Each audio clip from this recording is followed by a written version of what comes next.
you can still live without media, but you cannot live without food.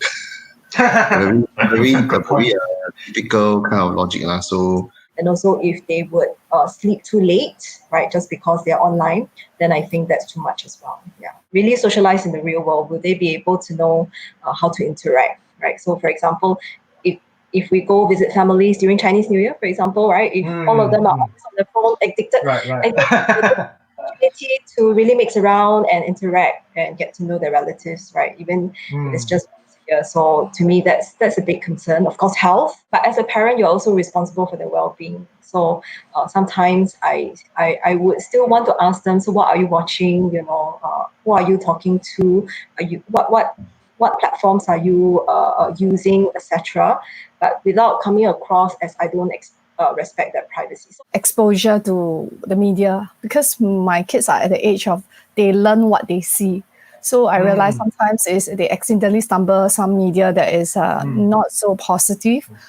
They kind of imitate, but they didn't know that these are bad things. And when you withdraw the media use from them, right, sometimes they will react violently.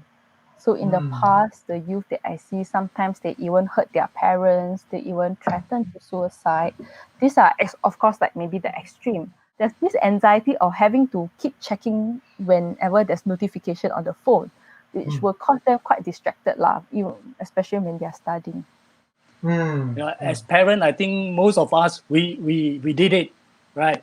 We want our child to keep quiet, put a tablet there. Okay, just take a look. Yeah, that's the best so-called babysitter to help us. What are the punishment that you will have, like go out with me because I like exercise. So, you will have to follow me for exercise. You have no choice. Or you have to buy things, for the family, go out for a walk and get something for the family. And wash the toilet, all this. This is all the so-called the enforcement. You go to grandma's house, grandma phone. Grandma, I help you with technical problems. Which he did. But then you become IT help desk. He suffered in his schoolwork, right? He suffered in his sports because he's in the school team, right? And then I was actually getting worried, but I restrained myself. So, but one day he just told me, right, just 1 month before his major exam, end of the year exam, he told me, "Mom, I deleted every game on my handphone. Wow. I want to cut and study." So I really want to maintain that relationship, right? I want to understand why he likes it, right, and be able to appreciate, so that at least want to be on the same level as him. I don't want to put him down. Right, saying what he does is no good, right? But definitely still within that confines of a safe environment. But I think I still want to maintain that relationship. I'm okay if he doesn't do as well in school. I'm really okay with that, as long as because I hear from my senior parents, right, from other parents, they say, if you don't let them fail now and learn, right, now is the best time to let them fail, rather than when they go older in life, right, failing is much more worse. I've also heard stories from my colleagues, right? Singapore scholars, right? Restrained all their life in Singapore, but when they went overseas, what happened?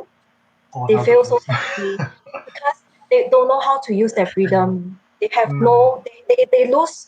When they have that freedom, it tastes so sweet. They just couldn't handle it. Perhaps a question that I will pose to comment. What is the most effective way before I go to extreme? Yeah.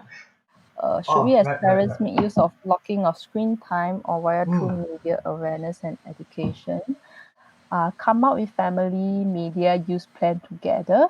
And for this is important, like what Shirley had mentioned before, like even though your child may be different age range, but you can come up with something that in the family we all do together. It's more of one of the things that we need to do is also manage our expectation, because sometimes you may view teenagers as a so-called adult that's supposed to able to manage themselves, but the truth is they're just children going to be an adult. It's a very awkward stage that they still need reminder like a child, but they want to be seen as an adult and given the autonomy.